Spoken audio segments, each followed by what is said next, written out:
Bonjour à toutes et bonjour à tous. Nous sommes réunis ce matin pour un atelier chiffres 2018 en matière de consommation, de tourisme, de tendance et d'actualité. Nous sommes réunis autour de cette table par 4 spécialistes qui vont vous présenter un petit peu les tendances et leur point de vue et leur vision. Je vais être accompagné de François Bloin. Bonjour. Voilà, je vais vous laisser vous présenter François. Donc vous êtes de Food Service Vision. Oui, donc bonjour, François Bloin, je suis président et fondateur de Food Service Vision. Aujourd'hui, notre métier, c'est d'accompagner les acteurs qui se développent sur le marché de la restauration, donc fournisseurs, distributeurs et chaînes de restaurants, dans toute leur stratégie de croissance. Voilà. Merci. Bernard Boutboul, je vous laisse vous présenter. Oui, bonjour, je suis président de JIRA, un cabinet d'études, de conseil et d'accompagnement auprès de tous les acteurs qui gravitent autour de ce secteur qui est la restauration. Merci à vous. Et Sébastien Ripari, je te laisse le présenter aussi. Bonjour à vous toutes et vous tous, je suis Sébastien Ripari, fondateur du bureau d'études gastronomiques à Paris. Je fais de l'audit gastronomique pour les chefs étoilés dans le monde depuis 25 ans, de l'événementiel, des conférences sur les tendances, à peu près tout ce qui touche la gastronomie et par capillarité le monde du vin et le monde du cocktail. Très bien. Michael Ballet, avec nous aussi. Bonjour. Bonjour, Michael Ballet, je suis chez Food Service Vision également et je m'occupe en particulier d'accompagner les fournisseurs de la restauration pour mieux répondre aux besoins et aux demandes des chefs notamment. Alors François, je vous redonne la parole pour nous expliquer un petit peu ces nouvelles tendances par quelques chiffres. Dites-nous. Pour commencer, nous allons proposer à Michael d'introduire le propos en nous partageant quelques chiffres choisis sur 2018 et quelques tendances. Et puis ensuite nous demanderons à nos autres experts de compléter ce regard, parce que c'est l'idée, voilà, c'est d'avoir un regard croisé sur la situation de marché et nous allons pouvoir échanger. Merci François, effectivement. On vous a préparé 3 chiffres clés. Alors, on aurait pu en sortir énormément, mais on a choisi ces 3 chiffres clés pour illustrer un petit peu je dirais, là où en est la restauration aujourd'hui. Le premier, c'est plus 1,6 par an. Qui est la croissance de la restauration commerciale qu'on a constatée en France entre 2014 et 2018. Donc plus 1,6% par an, qui représente je dirais, une croissance structurelle du marché de la restauration, malgré les différents événements qu'il peut y avoir en France et qu'il y a pu y avoir l'année dernière, notamment avec les Gilets jaunes. On constate qu'on a une croissance structurelle qui est toujours là en France. Et quand on regarde cette croissance, elle est 6 fois plus élevée sur le marché des chaînes par rapport au marché des indépendants. Donc on est loin encore des standards anglo-saxons avec une part de la restauration chaînée qui est beaucoup plus importante. On est néanmoins sur un marché qui tend à avoir de plus en plus de prises de repas chez les restaurants chaînés par rapport aux restaurants indépendants. Et puis le dernier chiffre qui est 64%, qui représente la part de la livraison dans la croissance de la restauration. Pour nous, la livraison, c'est un élément majeur, l'un des plus disrupteurs sur les dernières années. Mais je crois qu'il y a tout à l'heure une conférence qui sera dédiée sur ce sujet, donc je ne vais pas aller plus loin là-dessus aujourd'hui. Pour mettre un petit peu d'explication, je dirais à ces grands chiffres, on a souhaité repointer 3 tendances. Évidemment, ce ne sont pas les seules, mais 3 tendances qui nous semblaient intéressantes et importantes dans la transformation de la restauration aujourd'hui. Alors quand on regarde ces tendances, la santé, l'environnement, le climat, pas grand chose de nouveau. Alors il y a la musique. Pas grand chose de nouveau, vous allez me dire quand on se parle d'environnement, de santé et de climat. Néanmoins ce qui est nouveau, c'est vraiment la phrase du dessus, c'est qu'on a aujourd'hui des acteurs, des consommateurs, des restaurateurs qui veulent avoir un acteur positif, qui veulent être acteurs positifs sur le marché. Bon, vous m'entendez? C'est bon? Vous allez là-dessus? C'est bon? Vous avez vu quand Michael se m'a parlé, d'un coup l'orchestre se lève. Alors quand ça va être Bernard, ça va être l'opéra. L'opéra. Donc voilà un petit chiffre pour illustrer cette santé chez les consommateurs. 40% des Français surveillent régulièrement leur santé. Évidemment, on continue à aller au restaurant pour se faire plaisir. Je ne suis pas en train de dire qu'on y va uniquement pour la santé, mais ce que l'on constate néanmoins de nouveau, c'est qu'on a un certain nombre d'initiatives, de nouvelles initiatives qu'on voit émerger sur le marché qui incarnent cette tendance-là. On peut se parler de Habit, qui est un service sur lequel vous envoyez un échantillon de prise de sang et un échantillon de votre ADN. On vous renvoie un plan de nutrition adapté exactement à ce que vous êtes. On peut se parler de BC Seaweed, qui est autour de la cuisine des algues, qui a des vertus notamment en termes de vitamine A qui sont extrêmement importantes. Puis des concepts de restauration, le même concept autour du chambre, qu'on retrouve à Lyon notamment, à Saint-Étienne et à Ibiza, qui est d'abord des produits cosmétiques à base de chanvre, mais on va trouver aussi des spaghettis, par exemple à base de chanvre, avec des valeurs nutritionnelles, notamment de fibres, qui sont importantes. Et puis à IBCV à New York, qui est vraiment sur cette tendance-là de sélection des ingrédients, d'abord pour leurs valeurs nutritionnelles, qui sont énormément cuisinés sous forme de smoothies notamment. On va pouvoir se parler également de l'environnement, avec un chiffre qu'on trouve assez marquant. 10% des Français pensent que le CHR est engagé dans le développement durable. On voit qu'on a beaucoup de progrès à faire, en tout cas dans la manière dont les consommateurs perçoivent l'impact positif qu'on peut avoir.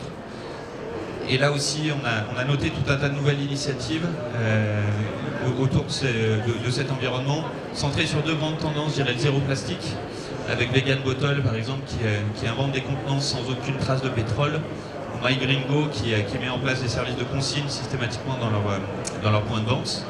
Et puis bien sûr Nola, restaurant finlandais à Helsinki, qui est le représentatif de cette cuisine zéro déchet, avec une volonté de réutiliser, je dirais, 100% des matières alimentaires qui rentrent dans le restaurant.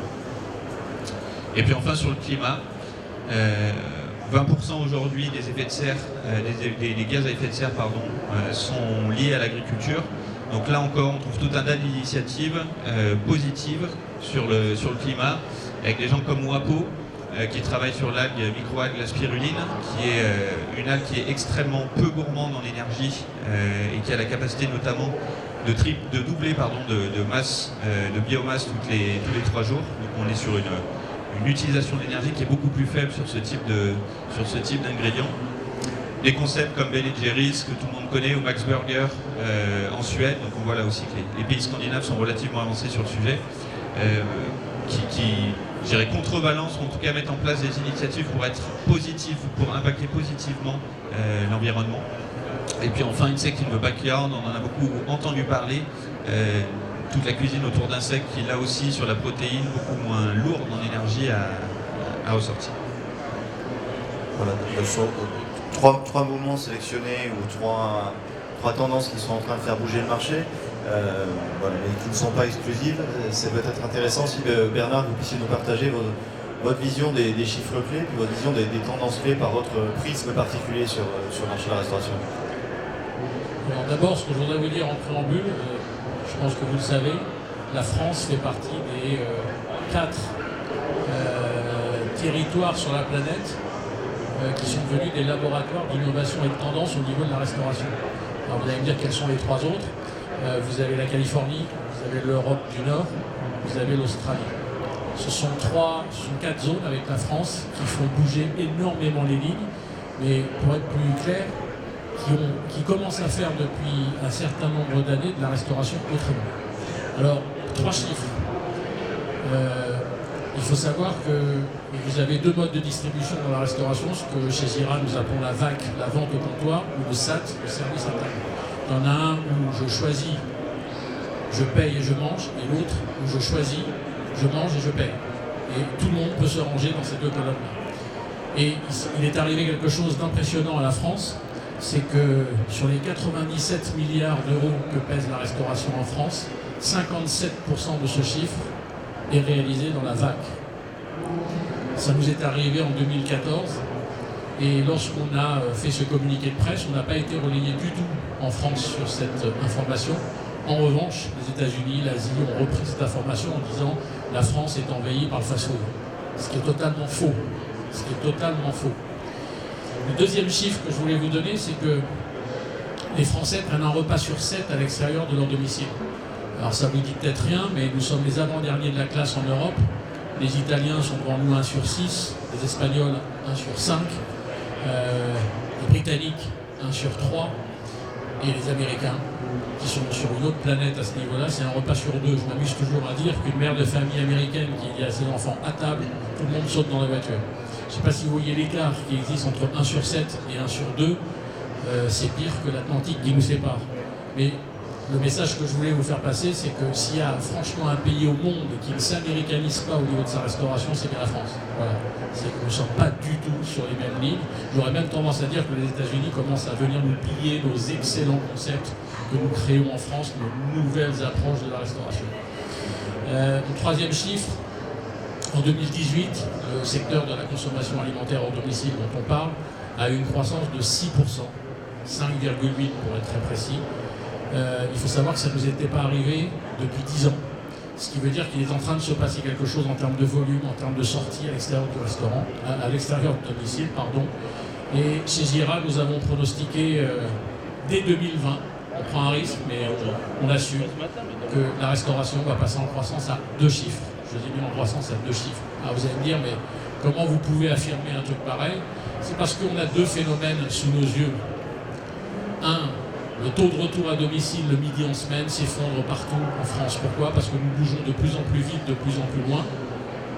Nous rentrons de moins en moins à domicile pour déjeuner. Et pourquoi je rentrerai? Parce que je suis seul. Pourquoi je rentrerai? Parce qu'il n'y a rien dans mon frigo. Et pourquoi je rentrerai? Parce que j'ai pas le temps. Bref, le business de la restauration le midi est explosif. Le soir et le week-end, c'est pour d'autres raisons. Alors celle-ci va peut-être vous étonner.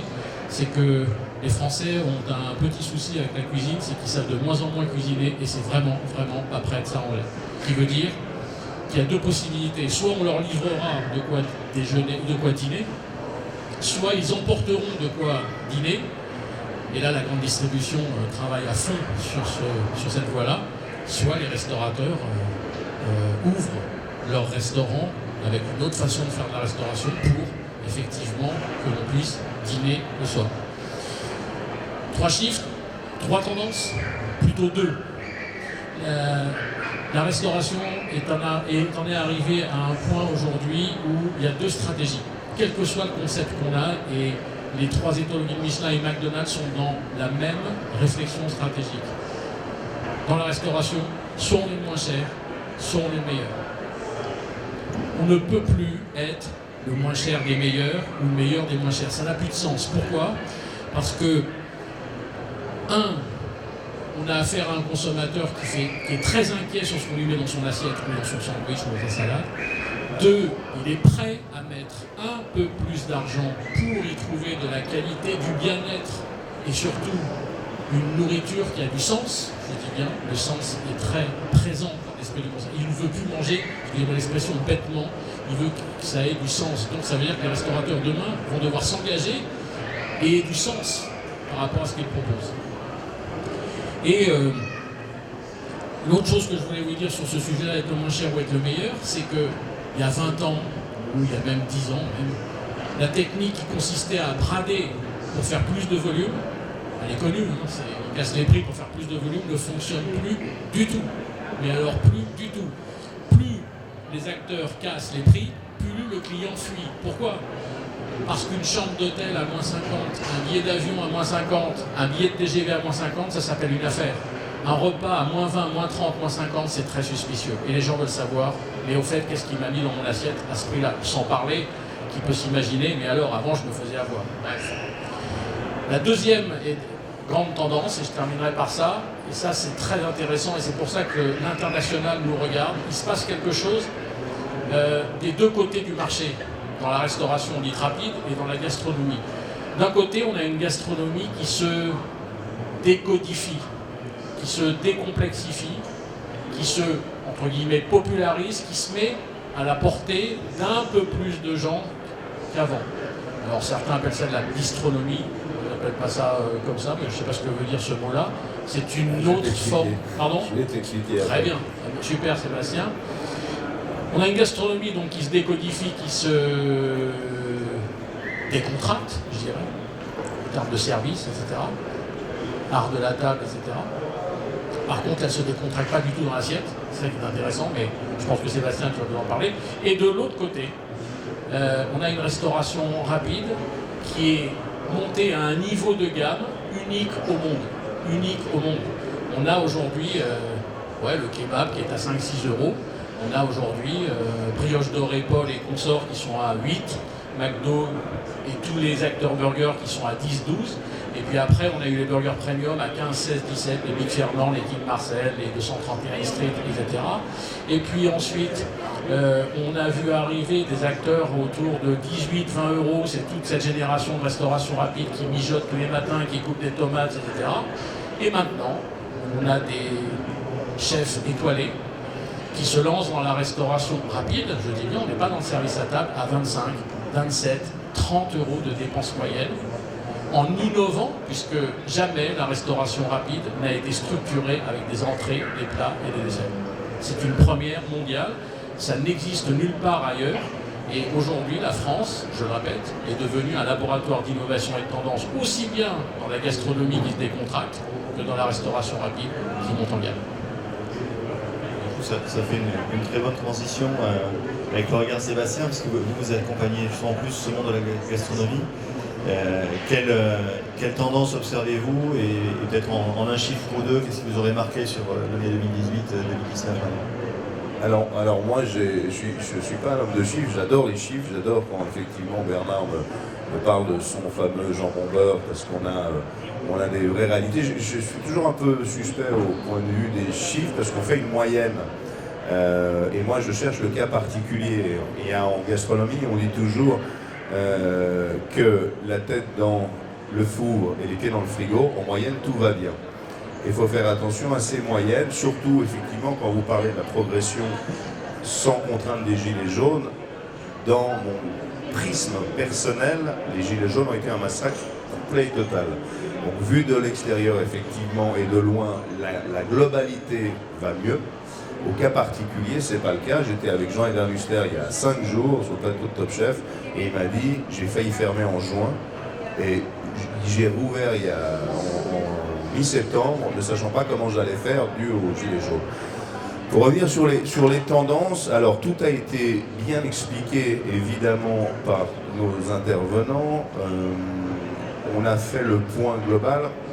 Il y a quelque chose qui se dessine. D'abord, si on revient en arrière, il y a eu un mouvement qui a sauvé la gastronomie française, c'est la bistronomie. Pourquoi ?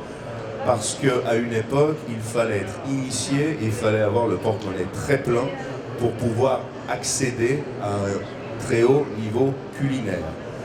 C'était parfois des années d'attente pour se payer l'offre, et puis l'offre était codifiée à un tel niveau que ça pouvait faire peur aux gens de rentrer dans un restaurant gastronomique. On a le même problème dans les hôtels. Quand on est un grand restaurant d'hôtel ou un bar d'hôtel, il y a encore des gens qui disent « Ah mais je ne sais pas si je peux rentrer, je ne dors pas dans l'hôtel ». C'est une réaction normale. On a dû commencer à ouvrir par des codes, effectivement, cette possibilité. Il s'est passé la même chose à l'opéra. Pendant des années, l'opéra était réservé à des gens d'élite. On fallait aller en costume à l'opéra. Et ils ont remarqué à un moment donné que le public vieillissant de l'opéra ne suffisait plus. Donc ils ont cassé les codes et ils ont permis à certains jours à des jeunes de venir avec des tarifs réduits. Et ils pouvaient venir en basket et en jeans. C'était des passionnés d'opéra, c'était des gens qui avaient une culture absolument incroyable. Mais comme ils n'étaient pas dans la codification, on ne les laissait pas rentrer. La gastronomie a changé ça. D'abord, les 3/4 des grands chefs ont créé des bistrots, ont créé une offre alternative signée de leur nom. Parce qu'avant, ils le faisaient, mais en sous-marin. C'est-à-dire que quand vous allez chez Mickey, il y a des grands chefs étoilés derrière, certains burgers, mais ils ne vous le diront jamais. Là, ils ont commencé à assumer et assurer le fait qu'ils faisaient également du bistrot. En rentabilité, c'était quelque chose d'excellent pour eux. Et puis en offre gastronomique, vous pouviez vous payer effectivement le nom, un grand chef que vous aviez sur une émission de télévisée, mais à un tarif intéressant. Et la bistronomie, créée par des fers de lance comme Yves Candeborn, c'est l'idée concrète de pousser la décomplexisation, c'est ça, on décomplexe. C'est plus simple. Ça décomplexe la gastronomie, on casse les codes, on oublie la nappe, on met un verre, on met une motte de beurre à l'entrée. Par contre, l'acte lui-même dans l'assiette, et ça Bernard le soulignait très justement tout à l'heure, l'acte lui-même est le même. Candeborn m'a toujours dit, je mets le même acte d'amour et la même technique quand je vais faire une boulette de viande que quand j'étais au Ritz. Et ça a permis effectivement aujourd'hui d'avoir des assiettes extrêmement bien structurées, avec une offre gastronomique plus contemporaine, plus jeune, en allant rajouter une grande tendance également, c'est celle d'aller picorer des produits qu'on retrouve lors de nos voyages, puisque le voyage aujourd'hui est ouvert à tous. À mon époque, à notre époque, pour aller à Rome, ça me coûtait le prix d'un Paris-New York, c'était un vrai voyage.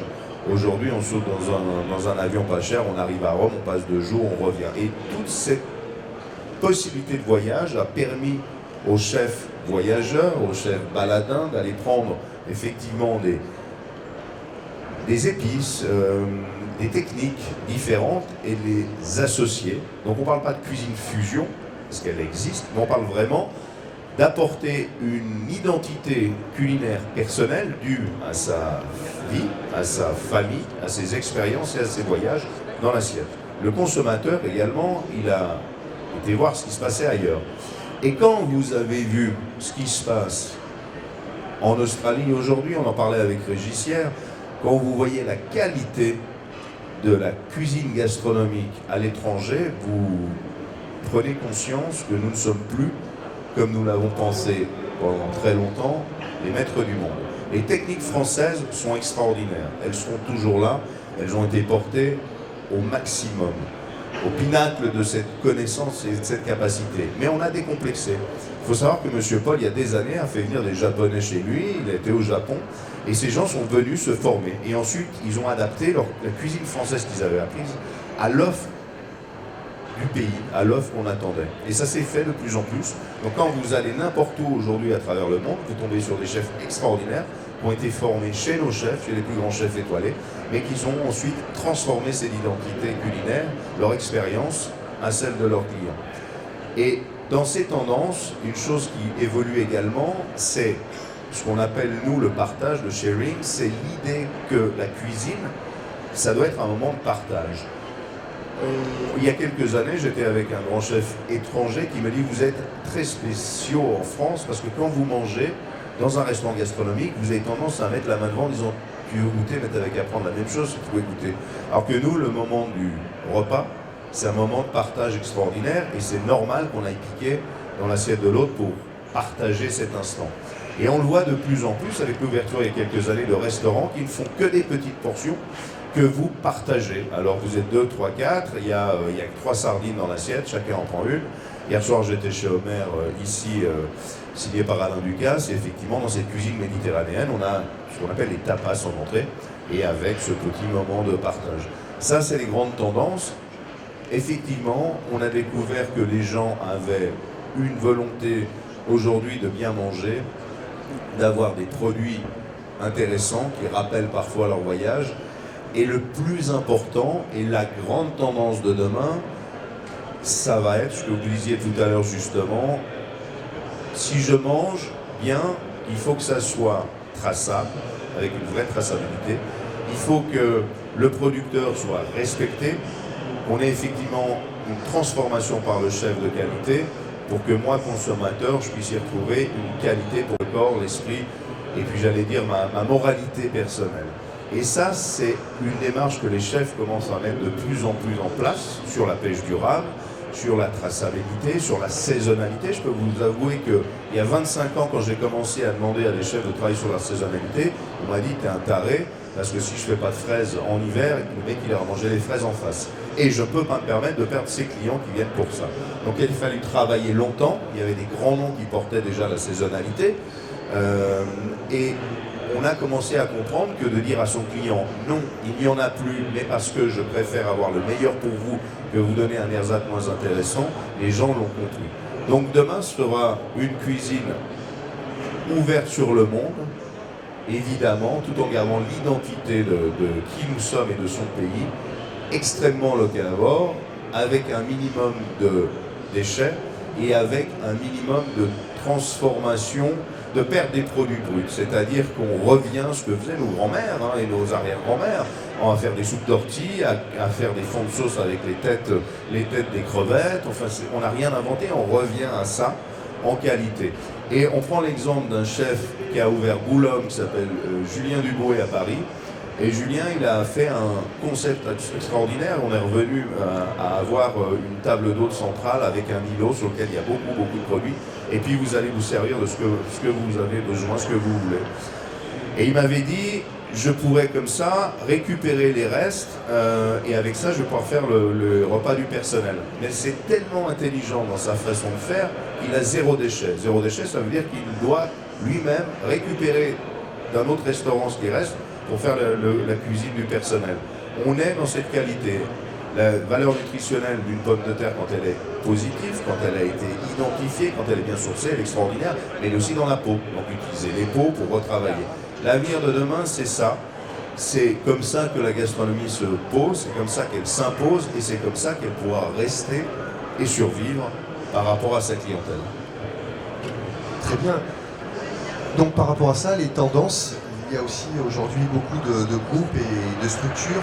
Est-ce que ces gros groupes et ces structures comme Mama Shelter, Factory seront là encore demain à ton avis? Est-ce que c'est des chaînes qui vont surfer sur les tendances et qui vont perdurer? Ou encore une fois c'est une adaptation un petit peu innovante? Je crois que c'est des génies tous comme ils sont parce que moi un jour j'ai Trigano qui vient me voir et qui me dit je vais ouvrir un hôtel. Ah oui. Ah oui, oh là. J'ai Serge Trigano, il y a quelques-uns qui me voient, on se rencontre et il me dit je vais ouvrir un hôtel dans un coin parisien complètement perdu. Je dis en face de la Flèche d'Or, mais c'est monstrueux. La Flèche d'Or c'est un endroit où on fait des concerts un peu alternatifs. Ça sentait la bière et le hard rock et le punk. Je lui ai dit, mais tu n'auras personne. Et il m'a dit, on a réfléchi au concept, c'était de se dire d'abord que la restauration n'était pas forcément une obligation pour l'hôtelier. La deuxième des choses, c'est qu'on a tous beaucoup voyagé. Et quand tu arrives dans une chambre d'hôtel, de quoi as-tu besoin? D'une bonne literie, d'une douche chaude, puissante, avec des bons produits et d'un Wi-Fi. Le reste, service en chambre, tout ça, tu peux t'en passer. Et ça a tellement bien fonctionné que quand vous alliez au Mama Shelter, vous n'étiez pas sûr d'avoir une table quand vous dormiez. Quand on voit ce qu'ils ont fait, le groupe Mama également, au tout départ, et ça je pense que Boudou peut vous en parler, Bernard, bien mieux que moi, on n'y croyait pas. Ils débarquent, ils vont faire un restaurant italien où il faut faire la queue pour rentrer.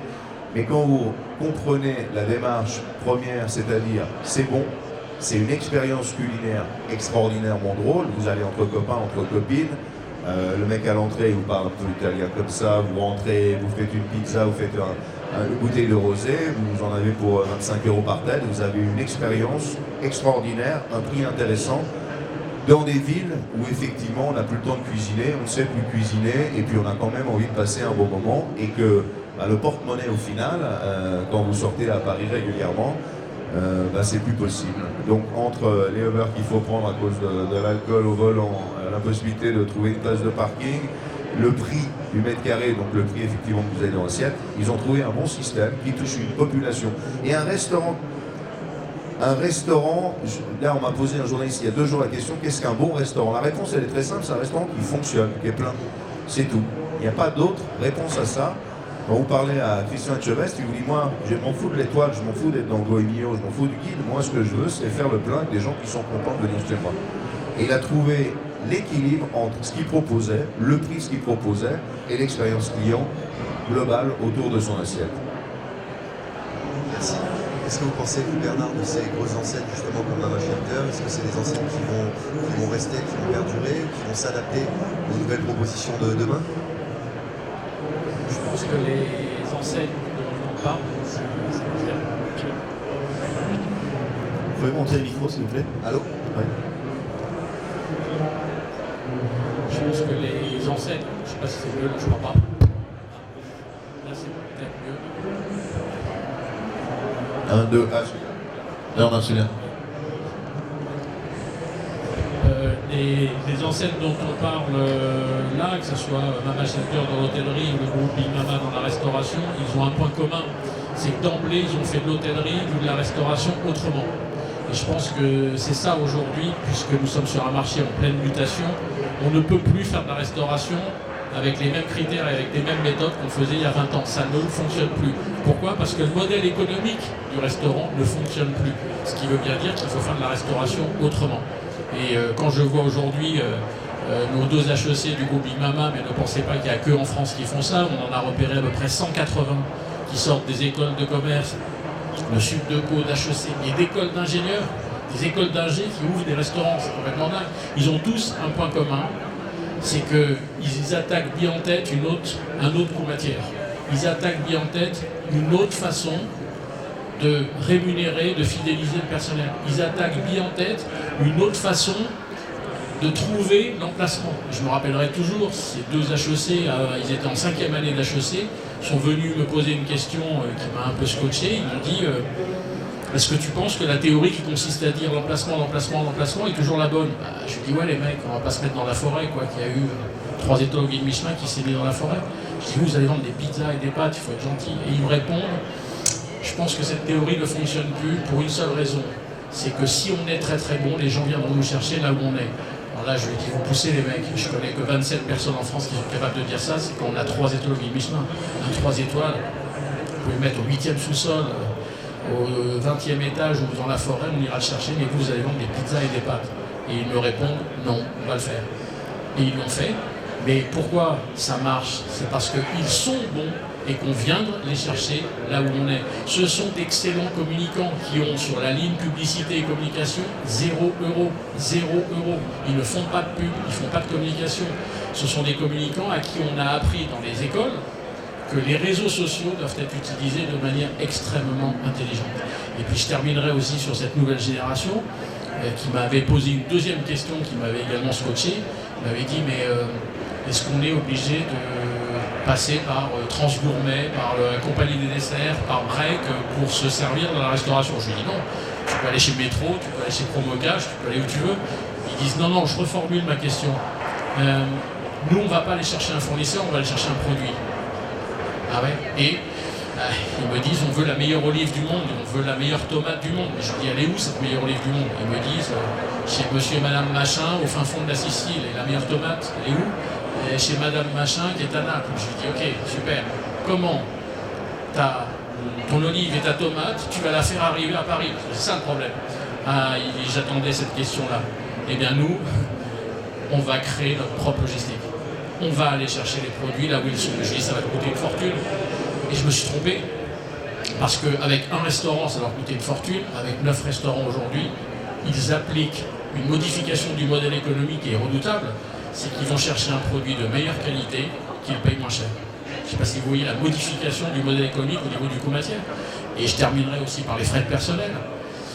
Ça, c'est pas eux, c'est d'autres qui font ça. Et je trouve ça complètement dingue. Ils prennent les meilleurs éléments de l'entreprise. Ils les réunissent dans une salle.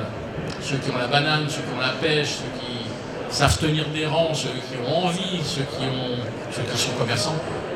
En salle, je parle pas en cuisine. Et vous savez ce qu'ils leur disent? Ils leur disent, mesdames et messieurs, si vous m'amenez quelqu'un comme vous, qui a la même banane, la même pêche, etc., vous aurez 100 € tous les mois, tant que la personne restera dans l'entreprise. Renversement de la pyramide de management. Et aujourd'hui, je connais une Italienne qui travaille dans ce groupe-là, qui a 8 personnes dans son équipe. Ça veut dire qu'il crée des mini-RH à l'intérieur de l'entreprise. Et croyez-moi que si la fille, elle veut ses 800 € tous les mois, elle sait ce qu'elle a à faire. Elle coach ses 8 filles. Et croyez-moi qu'elles vont bosser. Il n'y a pas de RH dans ces groupes-là. Enfin, je pourrais vous en citer comme ça. Ils ont tout changé, les gars.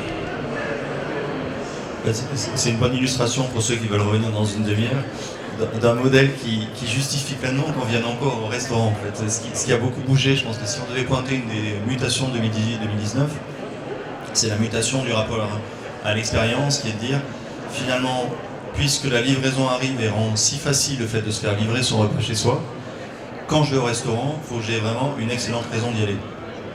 Et Big Mama, c'est des gens qui ont intuité ça avant, d'ailleurs, la vague de la livraison, parce qu'ils ont été contemporains de ce mouvement-là, et qui ont pensé dès le début comment je fais pour faire vivre une expérience particulière aux consommateurs et au personnel qui en découle. Je pense que s'il y a une leçon à retenir d'eux, c'est vraiment celle-ci. Justement, on a la chance d'avoir un chef extraordinaire ici, qui était peu connu en France, on a la chance de connaître depuis des années, qui est Paul Perret, qui a ouvert Ultraviolet. Paul, quand il a commencé à Shanghai, il a repris un restaurant des Pourcelles et il a fait Mr. et Mrs. Boone sur le Boone, justement, en dessous du bar rouge. Ça, c'était en 2007, puisque les Pourcelles, c'est en 2004. Et ensuite, il a décidé de créer une expérience, pas un restaurant, une expérience unique. Il a créé Ultraviolet, ça lui a coûté des millions pour le faire, parce que c'est technologiquement unique à travers le monde. Et il s'est dit, un petit peu comme nos amis de Big Mama, les gens vont venir.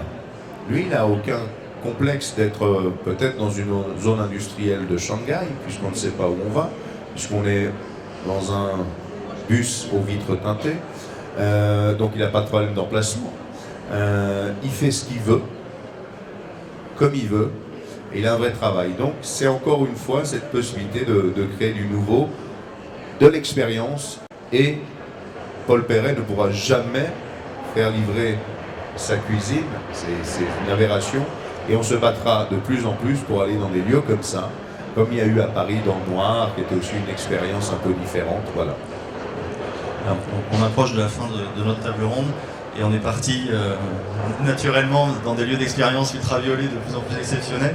Si on revient pour notre auditoire et à des choses plus concrètes, peut-être vous proposer à chacun, Michael, Sébastien et Bernard, de nous partager une expérience ou un exemple d'accompagnement concret d'un client sur les thèmes du moment, les tendances du moment et qui se traduit en réalité visible.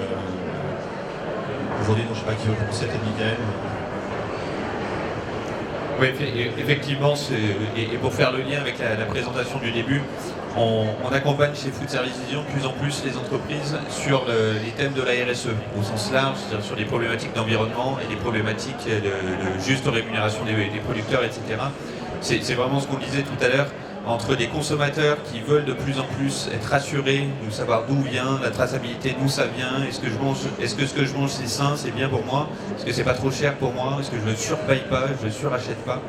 Donc il y a toute cette dynamique-là qui est poussée par les consommateurs. Les restaurateurs, on l'a vu avec Sébastien, ont bien pris ça en compte et ont bien compris qu'il fallait répondre à cette demande des consommateurs. Ils sont eux-mêmes, on est tous consommateurs, hein, donc on est tous plus ou moins engagés sur ce sujet-là. Donc des restaurateurs qui appréhendent ces sujets de manière de plus en plus dynamique, et les fournisseurs de la restauration pour lesquels je travaille aujourd'hui, qui se posent cette question-là de comment on accompagne demain, aujourd'hui et demain, les chefs à être plus responsables dans leurs assiettes, plus responsables dans leurs pratiques, plus responsables dans leur recrutement, plus responsables dans leur empreinte sociétale de manière globale. C'est vraiment toute la chaîne de valeur qui est en train de se modifier structurellement sur le sujet. Donc je dirais que voilà, si je devais retenir un type d'accompagnement en ce moment sur lequel on travaille beaucoup et qui nous tient à cœur aussi d'un point de vue de notre éthique, évidemment, c'est ce sujet-là, c'est comment accompagner la chaîne de valeur à s'améliorer sur le sujet, à être plus positif sur ces sujets-là qui sont transverses et extrêmement importants. Sébastien, un autre exemple de l'ère du temps, de ce qu'est l'accompagnement d'un consultant comme vous. Moi j'ai bien regardé vers le futur. Alors il y a un inconvénient que je ne sais pas, mais la problématique me plaît. Je vais voir à Rome un chef restaurateur 2 étoiles Michelin qui a du mal à remplir alors qu'il est à Rome. Et il m'a dit oui, je suis à Rome, pas à Milan. Et c'est une vraie problématique. Donc ça c'est une question, je vais voir ce qu'on peut faire. En tout cas, je vais vous offrir la primeur d'une chose. J'ai créé, les statuts de l'association sont déposés depuis 4 jours avec une associée de l'ONU Environnement à New York. On vient de créer une association qui s'appelle Chef for the Planet. Donc j'ai déjà une 50aine de chefs, des gens comme Guy Savoie qui participent. On va créer une plateforme internationale pour partager les expertises et les expériences. Je pense que le site va avoir le jour début l'année prochaine. Chef for the Planet, c'est un moyen de faire ce qu'on fait à l'étranger, comme des associations comme HIT.org ou les États-Unis, où il y a pas mal de choses à faire. Il n'existe rien qui réunit entièrement toutes les actions aujourd'hui en France et à l'international.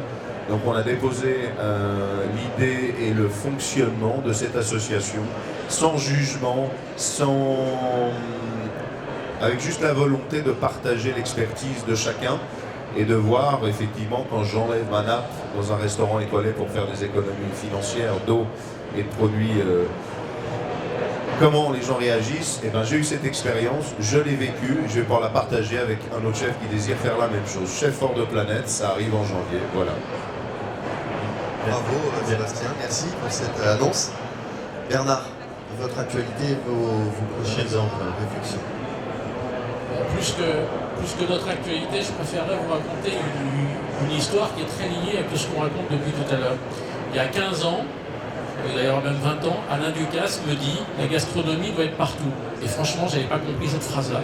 Je pensais qu'il voulait me dire qu'il n'y aura que la gastronomie demain. Et j'ai mal compris cette phrase-là. En 2011, on travaille avec un acteur que vous connaissez très certainement, les frères Ferriot, qui montent Bocaux. C'est la première fois, en France et dans le monde d'ailleurs, que des gens ont mis des entrées, des plats et des desserts dans des bocaux et les vendus en restauration rapide. Et 2 ans plus tard, il se trouve qu'on a des conseils de la SNCF qui nous disent Est-ce que vous, Gira, vous pouvez nous aider à reconstruire la restauration à bord des TGV? Oui, monsieur SNCF, il n'y a pas de problème, on va vous aider. Et Fermio, qui entend ça, me dit fais-moi plaisir, fais-moi monter à bord du TGV, case-nous. Je lui dis non, j'ai pas envie de faire monter à bord du TGV, parce que si je te fais monter à bord du TGV, il va falloir que tu produises beaucoup plus, et j'ai bien peur que tu ne pourras pas produire toi-même, donc il va falloir qu'on sous-traite la prod. Il dit non, t'occupe pas de ça, fais-moi monter. Et j'ai eu tort de céder, parce que je l'ai fait monter à bord du TGV. Il a sous-traité sa restauration, la fabrication de ses bocaux à une société que je ne citerai pas, qui a sabré vraiment un concept génial. Et je terminerai cette histoire-là avec Anne-Sophie Pic, avec qui nous travaillons depuis maintenant 2 ans, qui m'a dit ouais, mais nous on a un concept à Valence qui s'appelle Daily Pic. Ce sont des entrées, des plats et desserts qu'elle met dans des verrines, elle appelle ça des verrines, c'est pas des bocaux. Okay. Et elle me dit, avec son mari David Sinapian qui gère son groupe, on aimerait bien le développer, est-ce que tu peux nous aider? Alors je lui ai dit oui à une seule condition, c'est que tu maîtrises la fabrication de ce qu'on mettra dans les verrines, quel que soit le nombre d'établissements qu'on aura dans le monde demain. Il me dit pourquoi tu fais ça, donc je lui raconte l'histoire des bocaux, etc. Et là je comprends tout le sens, puisqu'elle m'avait dit Alain Ducasse il y a 20 ans, la gastronomie doit être partout, y compris dans une verrine, y compris dans un sandwich, y compris dans une salade, y compris dans un burger. Et ceux aujourd'hui qui capitalisent, mais alors à fond sur le grand retour de la qualité du produit, sont dans l'axe. Ceux qui essayent de faire des gros volumes avec une qualité altérée ne sont plus dans l'axe, ils sont dans le mur, je vous assure. Et quel que soit le positionnement prix, c'est pas une question de prix, c'est une question de stratégie d'entreprise. Pour enfoncer le clou s'il était besoin, les 3 derniers briefs de chaînes de restauration, je ne les citerai pas, mais ce sont des chaînes relativement connues, qui sont venus nous voir pour les accompagner. Les 3 derniers briefs, ils touchent à comment je revisite ma carte, comment je revisite mon offre, pour remettre des vrais ingrédients, des vrais produits, du vrai sourcing, conforme à ce qu'était le concept à l'origine. Il y avait un petit peu dérivé, puis on se dit que finalement, il faut peut-être revenir dans le droit chemin. Dire à la base. Alors, juste un détail, même l'hôpital public commence à se positionner. Il faut savoir que l'hôpital public, c'est le plus grand hôtelier, le plus grand restaurateur de France. Même lui commence à comprendre que ça sert à rien de soigner toute la journée quelqu'un à coup de chimio pour le détruire avec un repas à 2 € vendu à la fin, fait par les grands groupes qu'on connaît par cœur. Même eux commencent à se dire, on va peut-être remettre du goût et de la qualité dans nos assiettes. Merci Sébastien. Est-ce que vous auriez éventuellement des questions dans le public? Souhaitiez intervenir?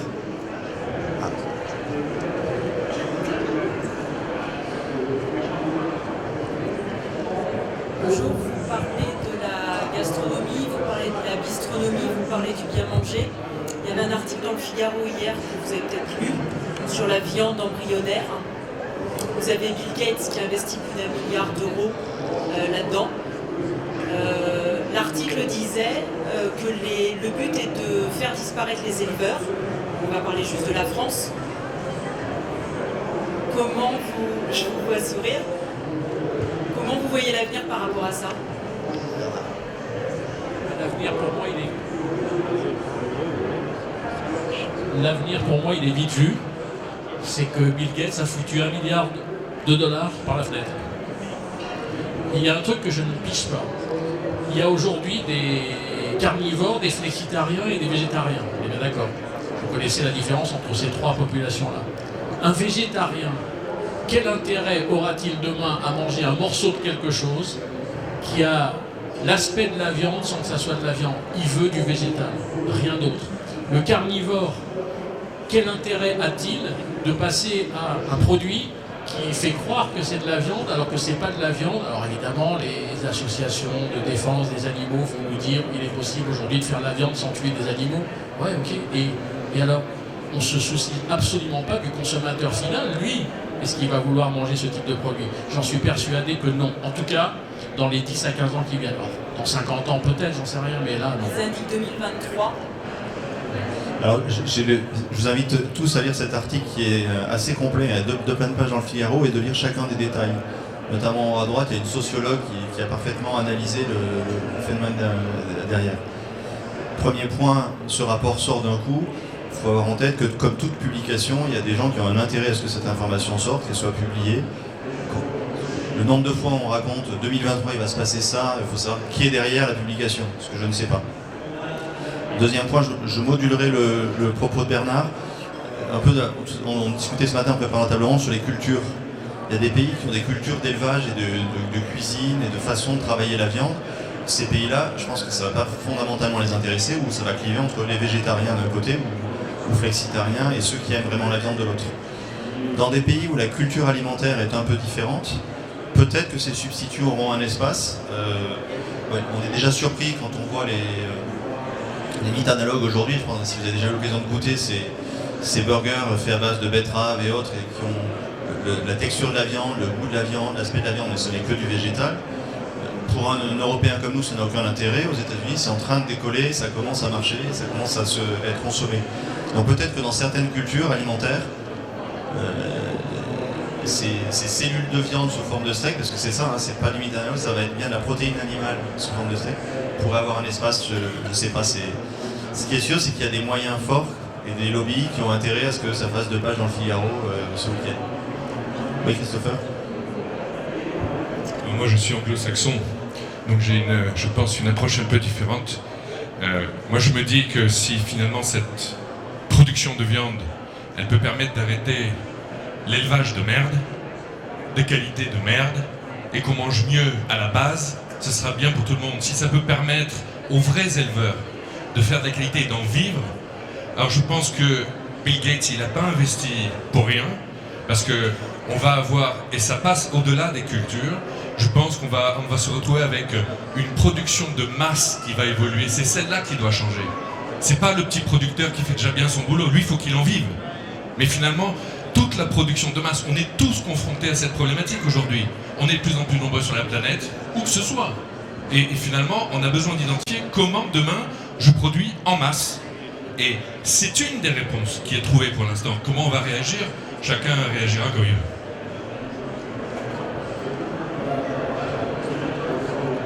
Une dernière question peut-être, dans tous les réagir. Je voudrais juste rajouter quelque chose, et ça c'est très très concret. Il y a une grande chaîne de steakhouse en France qui a introduit ce morceau de viande. Ça fait un carton, hein, ça fait 0,2% des ventes. Les gens n'en veulent pas. Aujourd'hui, on a même des burgers végétariens qui malheureusement décollent pas des ventes. Les gens... Non, c'est encore autre chose. Absolument. C'est de la viande qui n'en est pas, etc. Et ben ce type de produit, aujourd'hui, je dis bien, ne décolle pas. Alors il se pourrait, comme dit François, que nous soyons très en retard là-dessus et que la génération Z, qui a aujourd'hui un peu moins de 20 ans, dans 20 ans s'y mette. Mais vous avez raison, ça va coûter un peu d'argent, ça.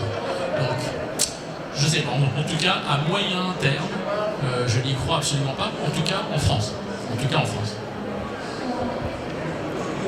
Peut-être une dernière question, si vous le souhaitez, avant que nous terminions cette table ronde.